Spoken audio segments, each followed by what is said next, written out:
Okay. Hi అందరికి. అందరూ బాగున్నారా? Okay. Welcome to Chakravarthy YouTube channel.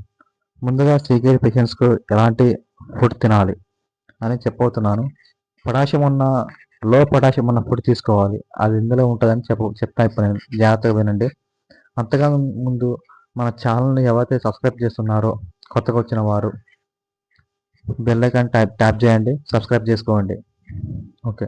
ముందుగా పొటాషియం తక్కువ ఆహారం ఏంటంటే బెండకాయ, బీరకాయ, ఆనపకాయ, కాకరకాయ, గోరుచిక్కుడు, పొట్లకాయ, క్యాప్సికమ్ ఇవి తీసుకోవచ్చు. ఇవేంటంటే లో పొటాషియం ఉంటుంది అండ్ హెల్త్‌కి కూడా చాలా మంచిది.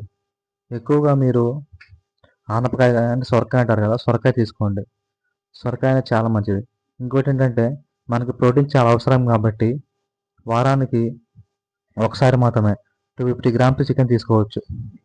చేప కూడా తీసుకోవచ్చు. చేప 200 గ్రామ్స్, చికెన్ 250 గ్రామ్స్ తీసుకోవచ్చు వారానికి. ఇంకోటి ఈ కర్రీస్‌లో సాల్ట్ పర్సెంటేజ్ ఎంత ఉండాలి అనేది నేను నెక్స్ట్ వీడియో చెప్తాను నేను. అంతవరకు మన ఛానల్‌ని ఎవరైతే సబ్స్క్రైబ్ చేసుకున్నారో బెల్ ఐకాన్ ట్యాప్ చేయండి. మరిన్ని వీడియోస్ వస్తాయి మీకు. ఓకే. Thank you.